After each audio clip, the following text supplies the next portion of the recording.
ఢిల్లీకి మూటలు పంపించడం కోసమే సీఎం రేవంత్ రెడ్డి ప్రాజెక్ట్ నిర్మాణ బాధ్యతలను ఈస్ట్ ఇండియా కంపెనీకి కట్టబెడుతున్నారని బీఆర్ఎస్ వర్కింగ్ ప్రెసిడెంట్ కేటీఆర్ విమర్శించారు. 1100 కోట్లతో పూర్తయ్యే ప్రాజెక్టులను 4000 కోట్లకు పైగా పెంచి ప్రభుత్వ ఖజానాను లూటీ చేస్తున్నారని విమర్శించారు. బ్లాక్ లిస్టులో ఉన్న ఈస్ట్ ఇండియా కంపెనీకి రేపు భవిష్యత్తులో బూసీ ప్రాజెక్టు బాధ్యతలను కూడా అప్పజెప్తారని కేటీఆర్ విమర్శించారు.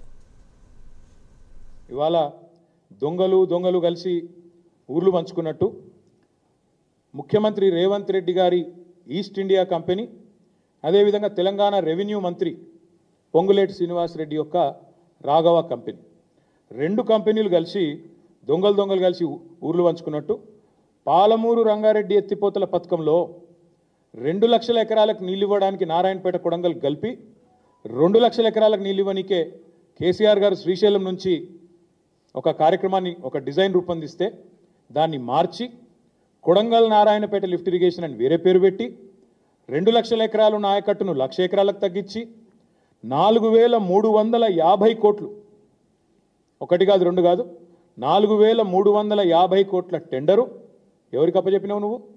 ఏ సంస్థనైతే ఇవాళ బ్లాక్ లిస్ట్ చేయాలని చెప్పి అధికారులు రిపోర్ట్ ఇచ్చినరో ఆ సంస్థకు ఒక ప్యాకేజీ, ఇంకో సంస్థ రాఘవ కన్స్ట్రక్షన్ పొంగులేటి శ్రీనివాసరెడ్డి కంపెనీ.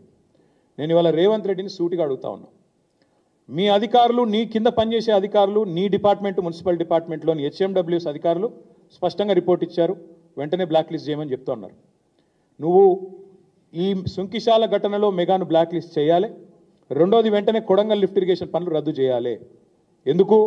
ఇట్లాంటి సంస్థ ఏదైతే నాణ్యతా లోపాలతో, క్రిమినల్ నెగ్లిజెన్స్తో ఇవాళ ఇంత పెద్ద ఎత్తున సంపద దుర్వినియోగం కావడానికి కారణమైందో ఆ కంపెనీకి, ఏ కంపెనీనైతే నువ్వు ఈస్ట్ ఇండియా కంపెనీ అన్నావు, ఏ కంపెనీనైతే నీ వర్కింగ్ ప్రెసిడెంట్ మాఫియా అన్నాడో వాళ్ళకి ఇవ్వడం వెనకాల ఉద్దేశం ఏందో ప్రజలకు చెప్పాలని చెప్పి కూడా నేను డిమాండ్ చేస్తా ఉన్నా. కొండపోచమ్మ సాగర్ నుంచి చేస్తే 1100 కోట్లలో అయ్యే పనిని 5,500 కోట్లకు పెంచడం అంటేనే ఇదొక స్కామ్. ఇది ఈరోజు నేను చెప్తున్నా, రాసి పెట్టుకోండి, ఇది 6 నవంబర్. ఇది మళ్ళీ ఆ ఈస్ట్ ఇండియా కంపెనీకి ఇవ్వడానికి ఆల్రెడీ ఒప్పందం కుదిరింది. వాటాలు అన్నీ కూడా మాట్లాడుకున్నారు, లూటీ ఎక్కడ చేయాలో ప్లాన్ చేసుకున్నారు. ఖచ్చితంగా ఇది మెగా ఇంజనీరింగ్కి ఇవ్వాలనే ఆలోచన ముఖ్యమంత్రి ఆయన డిపార్ట్మెంట్ చేస్తూ ఉంది. నేను అడుగుతా ఉన్న ముఖ్యమంత్రిని, ఇక్కడనేమో నీ డిపార్ట్మెంటే చెప్తుంది కాంట్రాక్టర్ మీద చర్యలు తీసుకోవాలి, బ్లాక్ లిస్ట్ చేయాలని. మరి ఈ వర్క్ కూడా నువ్వు ఆల్రెడీ మాట్లాడుకున్నావు అనేది మాకు విశ్వసనీయంగా వస్తున్న సమాచారం. దీని వెంటనే నేను ఇంకో మాట కూడా అధికారులకు చెప్తా ఉన్నా. ఇంజనీర్లు కావచ్చు, ఐఏఎస్ అధికారులు కావచ్చు, మీరు మొన్ననే చూసుంటారు, బీజేపీ ఎమ్మెల్యే చెప్తా ఉన్నాడు, శాసనసభ పక్ష నాయకుడు, రేవంత్ రెడ్డి ఉద్యోగం పోతుంది తొందరలో అని.